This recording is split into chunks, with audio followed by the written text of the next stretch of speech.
always edit out.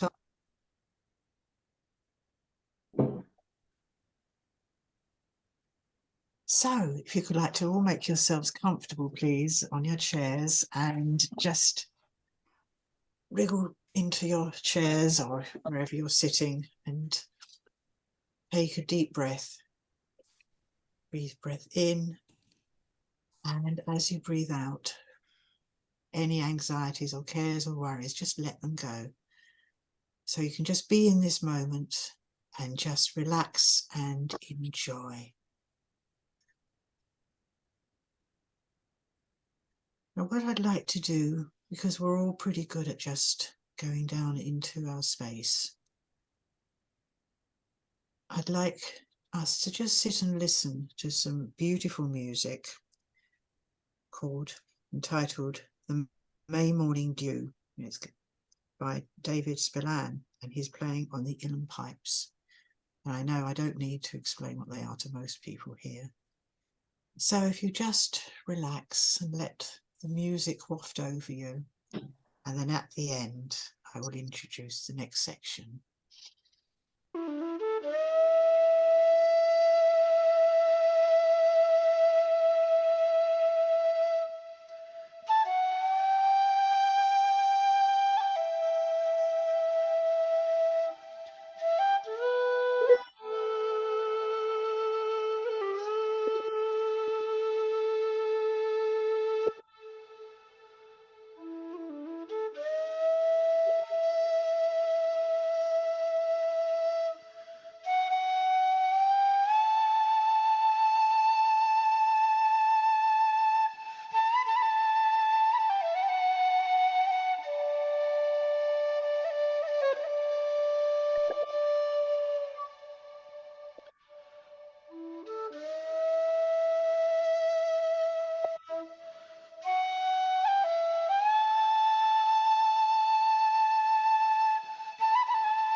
So if you'd like to come back into the room in your own time, a beautiful piece of music. And what image comes to mind when you think of late spring? Maidens round a maypole, dancing in a ring? For me, the celebration of Beltane heralds the greening of our mountain. As a goddess's face is bathed in light, whilst couples pay homage under the veil of the night. But Russian tanks roll down their streets in a show of hostility, a corruption of this day that honours fertility. May Day round the world is marked in many a way. So let's get to its roots. Let's hear what Bernie has to say. We follow this with a ceremony led by Jane, followed by a discussion, so please remain. So now, without any further ado, Bernie, the Morris dancing stick, I hand to you. Thank you very much. Well, because Beltane is a fire festival, I'm just going to put a little match to a candle here, as it is, and just maybe just to call in the fire. So we say, Spirit of fire, come to us, we will kindle fire. Spirit of fire, come to us, we will kindle fire. Spirit of fire, come to us, we will kindle fire. So I'm just going to talk a little bit about, say, ancient tribal societies here in Ireland, and then I'm going to have a little chat then about Beltane or Beltane. So the ancient people of Ireland, they had no concept of a 7-day week or a 12-month year, you know, this Roman solar calendar that we're using today. The people used the sun and the moon and the stars to predict accurately, you know, what was going to be happening around them. And so time was cyclical, and it moved around the wheel of the year, where we had 4 fire festivals, which were the solstices and the equinoxes. And then we had the 4 earth festivals, which were Imbog, Beltane, Lunasa, and Samhain. So, and so all at that time was seen to be born out of the darkness. So the day was conceived at dusk, and then it was born then in the morning out of the darkness of the night. There was the bright part of the year, and there was the dark part of the year, where the sun grew and the days lengthened from the winter solstice to the summer solstice, and then the sun receded from the summer solstice to the winter solstice. And there was a 13 month cycle, and that began on the first new moon after the winter solstice. So this year, the cycle began on the 21st of January. So at the moment now, we're in the 5th moon cycle. And obviously the moon had 4 phases, and as she waxed and waned, that took about 29 to 29 and a half days. And then she rose in a different place every day and returned to her original position every 28 days. So all of these things were what the ancient people used to predict time and predict, you know, what was happening. So the 13 moon cycles were allocated mythically important trees, birds, and plants, etc., and were chosen to reflect what was happening in nature during that month.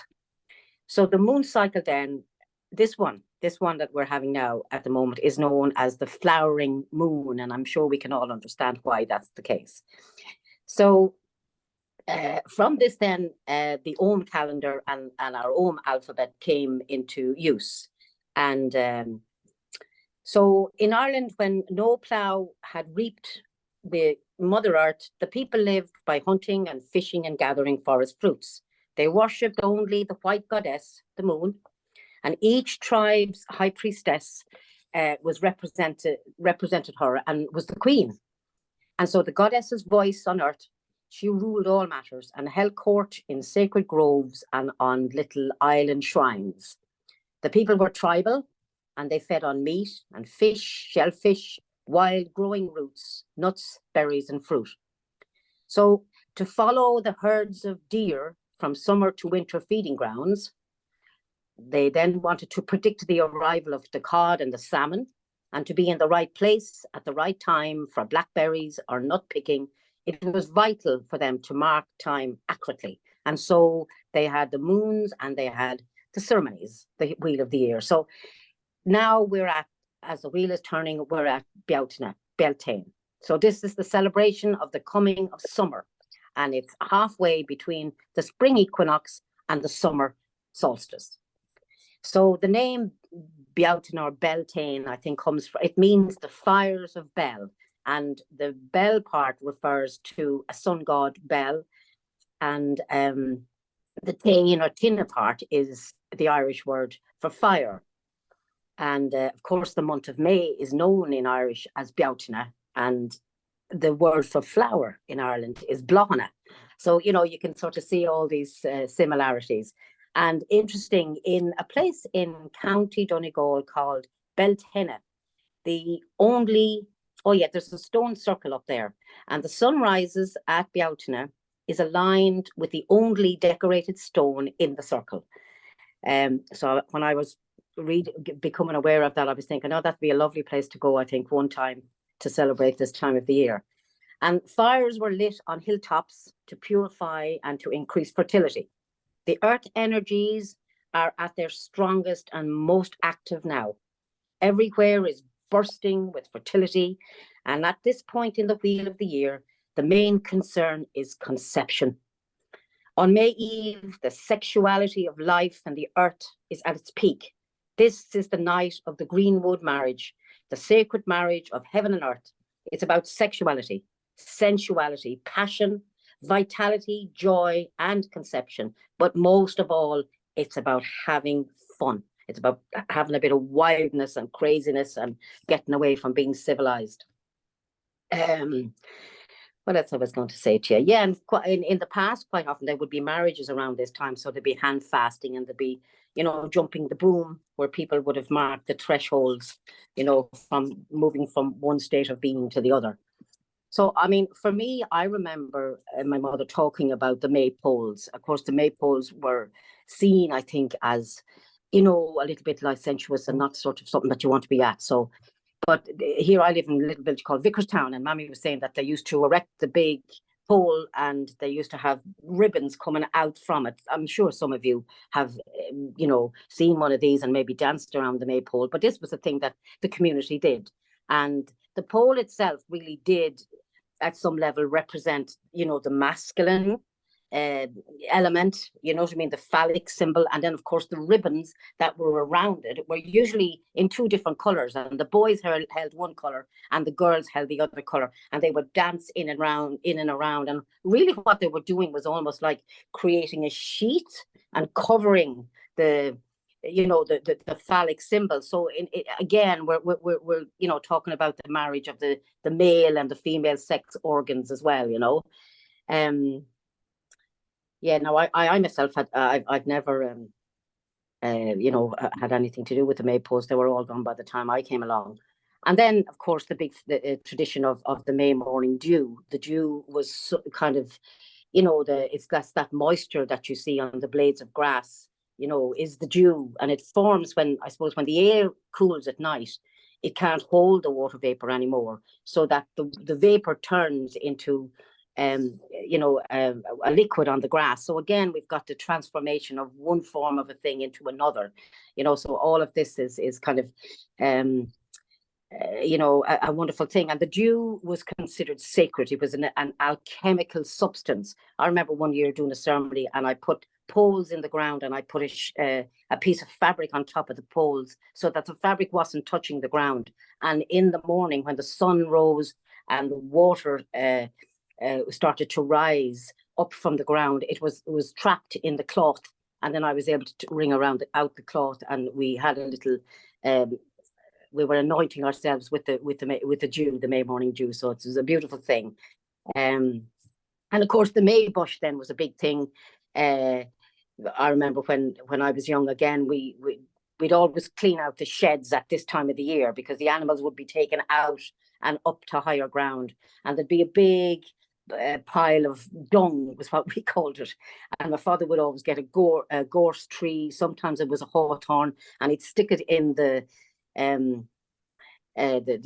pile of dung, and that was always kind of like on a height. And then us kids would get eggshells, and we would paint them, or we'd put string or little flowers, and we decorate the May tree. And I suppose at some level it's kind of a little bit similar, say, to the decorating of the Christmas tree. But these were things that we did. We just did them because everybody else would do them. And as you drove along the road, you'd see everybody would have their May bush out, and it was just a great thing. And of course, May then was, like, as Catholic Ireland, we always said the rosary every night. And one of the things I remember was that when we said the rosary at May time, we always sang hymns to Mary, and there was those beautiful hymns of, bring flowers of the fairest, and it was very much that piece of, Mary, she's the queen of the May, it was a lovely thing, and all of that. And I always did like to sing, so I used to love every night that we would sit and sing a hymn together. It was a lovely thing,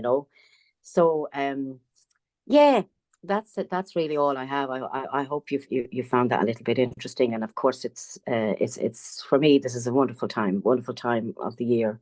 It's a joy to be here talking to you all as well. So, Gurv Mahagat, thank you very much. Oh, thank you very much, Bernie. That was really interesting, really enlightening. I'm amused. I just wanted to mention before I hand over to Jane, the little ditty I wrote earlier.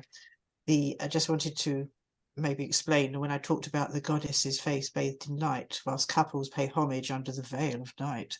I'm sure we all know now what we were talking about.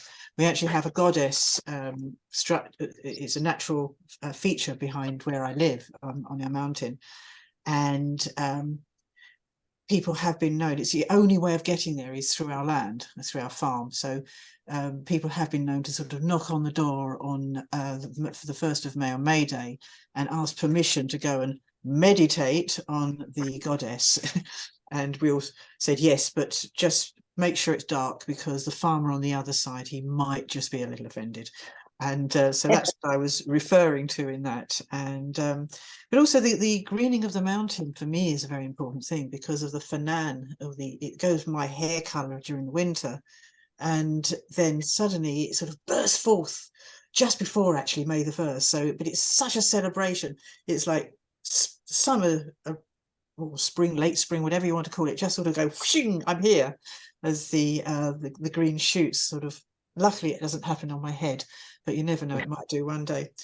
Anyhow, just thought I'd give a quick mention to that, as I very joyfully now hand the Morris talking stick or dancing stick over to Jane, who is going to lead us in ceremony. So, and then afterwards, I'm sure you've got questions. Hopefully we'll have time, just a little bit of time, and we can ask Bernie and Jane questions, or just if you want to spontaneously come out with something, that'd be lovely. But for the meantime, in the meantime, let's just hand over to Jane now. Thank you, Helen. Thank you, Bernie. That was really, really interesting. Thank So, you. greetings to you all.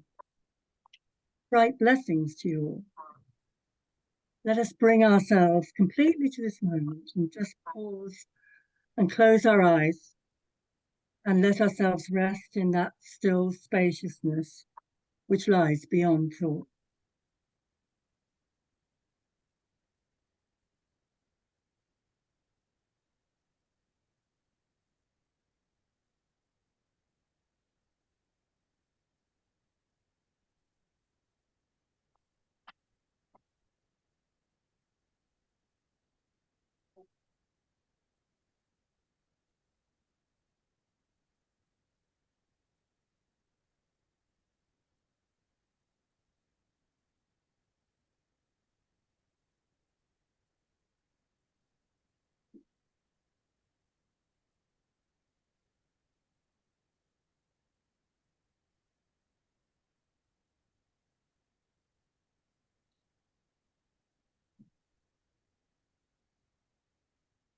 May the fires of Beltane heal and purify these lands. The ancient Celtic festival of Beltane is really a third celebration of spring. We've had Imbolc and then the spring equinox, and then this third celebration of spring, which is actually welcoming in the summer, comes afterwards. And traditionally, bonfires were lit to symbolize the life and fertility brought by the brightening sun of summer. As Bernie was talking about, the fire represents passion, fullness of life and purification. In the Indian Vedic tradition, reality is seen to be made up of three gunas: the goodness and harmony of sattva, chaos and darkness of tamas, and the passion of rajas. These three are continually weaving together in interrelationship and intertransformation within the cosmos and within us. Rajas is the fiery, passionate thread, the red connecting energy, the energy of Beltane. So today in my stole, I'm wearing my red stole in honor of that red energy. In Celtic tradition, people felt free to surrender to this passionate, wild energy at Beltane, to fling off the pretenses and conformities of everyday life, be free to be themselves, maybe only for a few hours, but that would have been an amazingly freeing thing to do. And so, although this evening we have no bonfire, nor a maple, let us celebrate the freedom to be wholly ourselves, and to celebrate the wisdom, maturity, and happiness that can bring. We celebrate the blazing light of awareness, which liberates us to live in fullness of life, just as the bright sun heralds the fullness of summer. I'm going to light this candle to symbolize that flaming, fiery energy.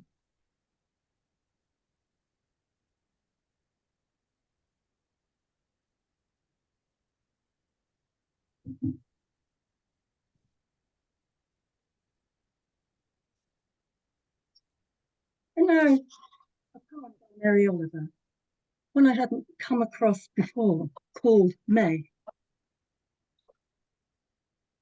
May, and among the miles of leafing, blossoms storm out of the darkness, windflowers and moccasin flowers. Bees dive into them, and I too, to gather their spiritual honey.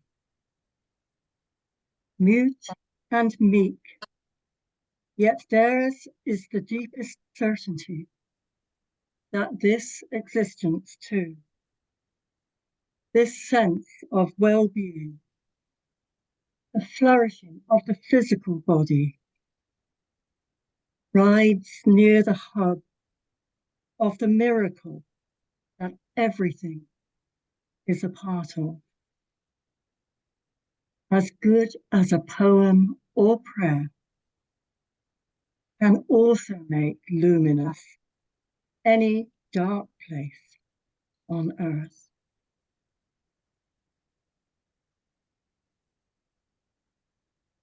I'm going to just read that once more. May, and among the miles of leafing, blossoms storm out of the darkness. Windflowers and moccasin flowers.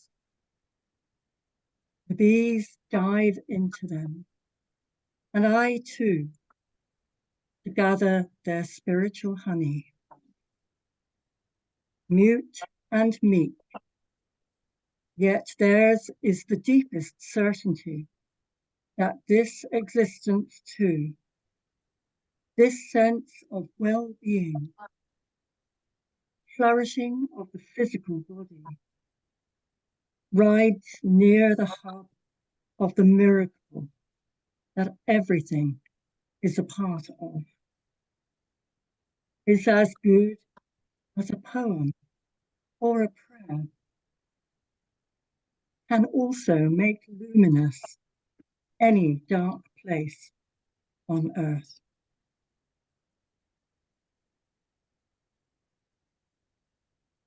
And now just make ourselves comfortable and let's close our eyes.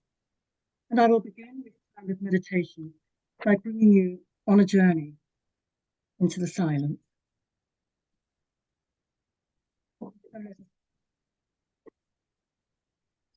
Take 3 deep breaths.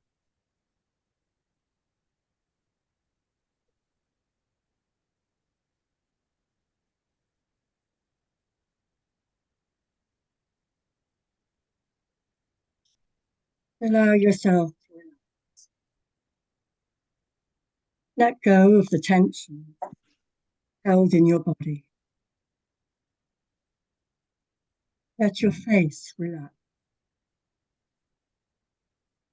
Let your hands be loose in your lap.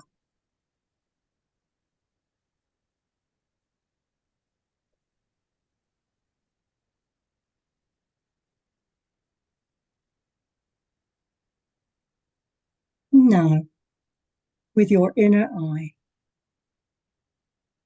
see the whole universe before you. If you have difficulty in visualizing it, just think of it. Assume it is there. You are the universe, with all its galaxies, stars, planets, nebulas, explosions, black holes, and suns.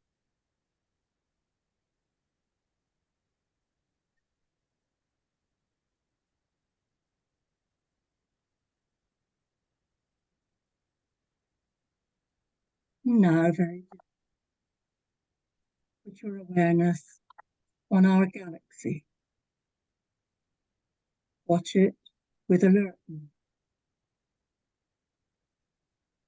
See the Milky Way, the myriad points of light, the fullness and the emptiness, the hugeness of the space. Be aware of the space.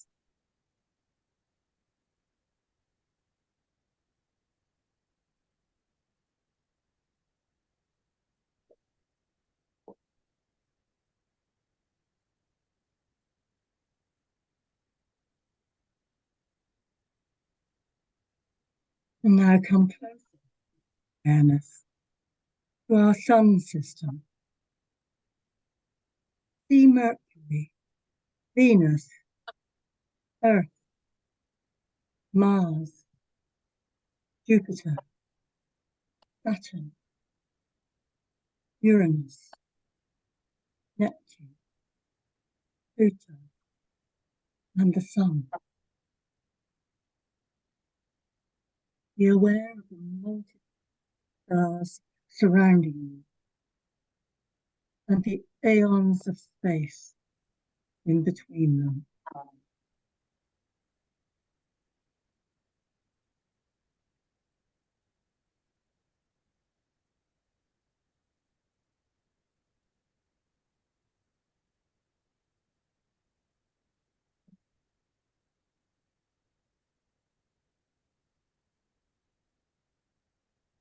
Now come even closer. See our own planet Earth, with the sun-silvered moon circling close by. See the blue of the oceans and the greens and the browns of the land. Be aware of the Earth.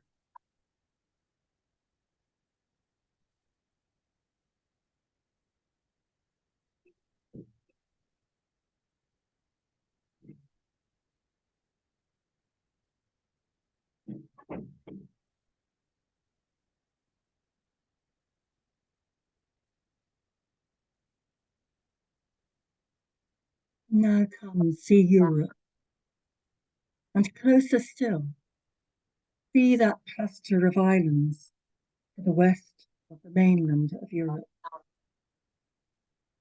See England, Scotland, Wales, and Ireland. The forests, the mountains and hills, the rivers, the fields, the moorlands.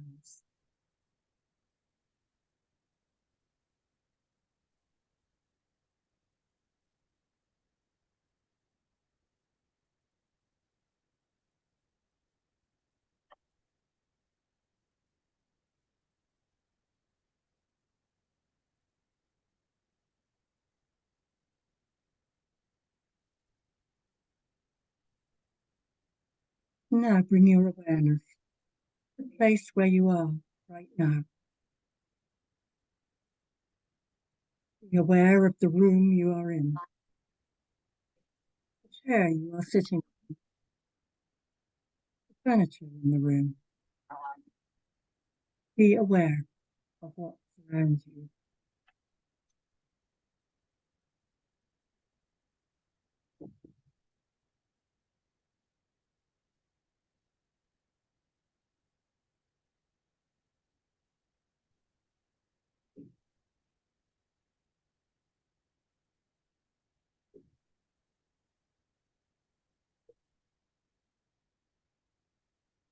Now come with your awareness into your own body. Be aware of each and every cell and how life flows through them. Be aware of the breath breathing itself, the heart beating. Be present and aware in your body.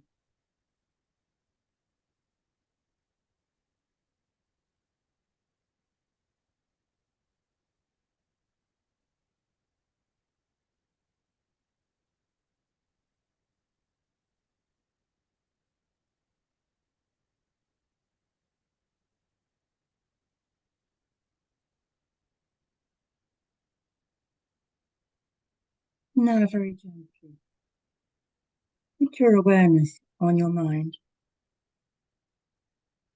and observe the thoughts that are flowing by, like little clouds in the sky on a sunny day. And very gently watch your thoughts.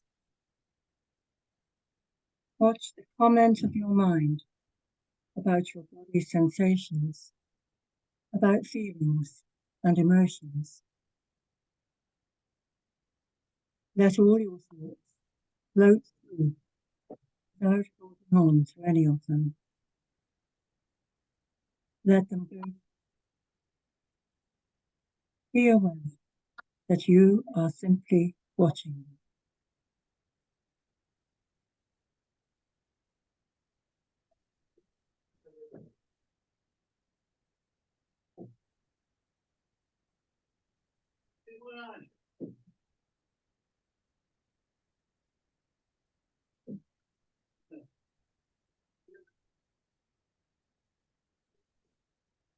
Be aware that you are infinite consciousness, the unmoving and unchanging truth that underlies everything. You are the stillness beyond words. You are the silence beyond thought. You are the end beyond the physical. You are the part which is beyond time and space. You are the silence. You are that.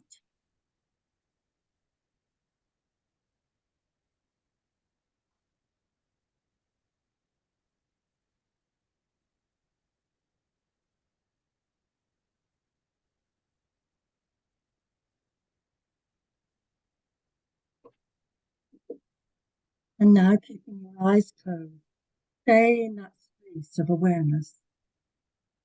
Let the silence enfold you for a little. And then, as you hear the sound of the tinsels, slowly open your eyes.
This is a blessing adapted from Caitlin Matthews from the Celtic devotion. Holy Mystery. I come in quietness to the heart of rejoicing, where your sacred fire ever burns. I give thanks for the alchemy of change, by which all life's experiences transmute my fixed viewpoints into new perceptions of possibility. May these changes bring my soul into truer alignment with the divine spirit.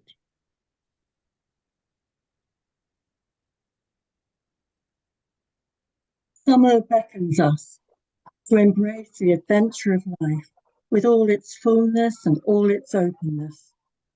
The loveliness of the world on display beckons each of us.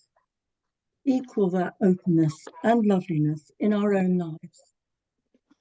That exuberance and completeness with nothing reserved.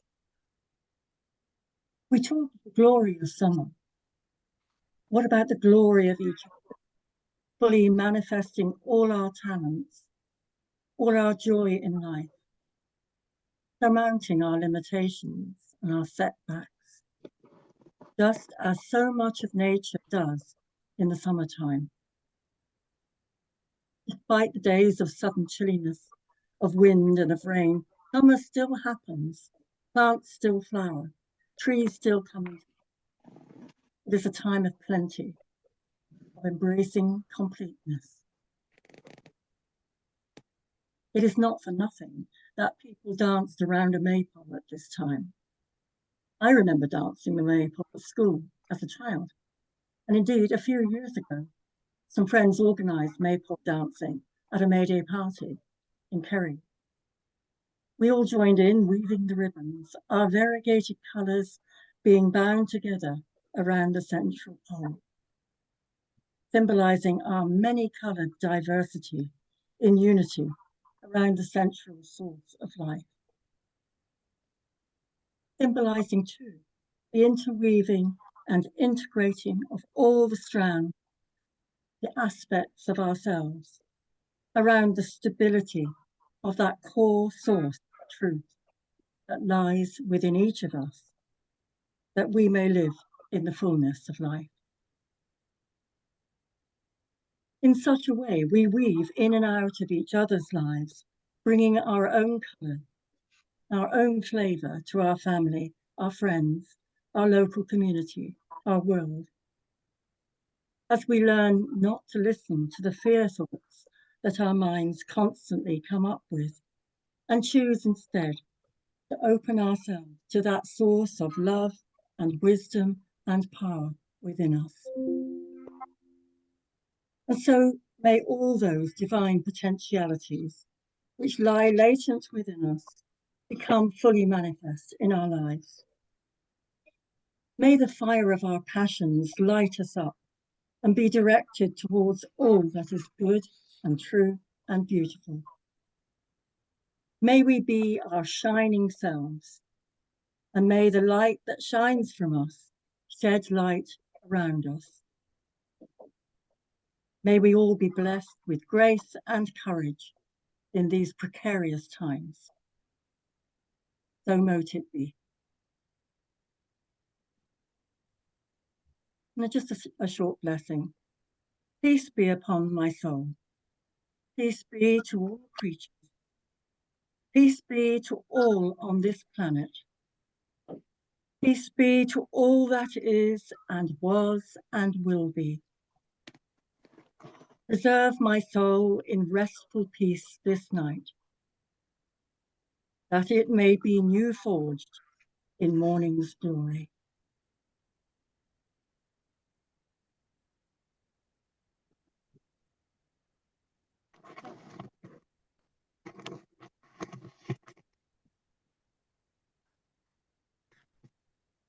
Thank you very much, Jane. As ever, that was lovely. I'm just going to ask Sass, if she's sitting in the background somewhere, if you can maybe stop recording, please.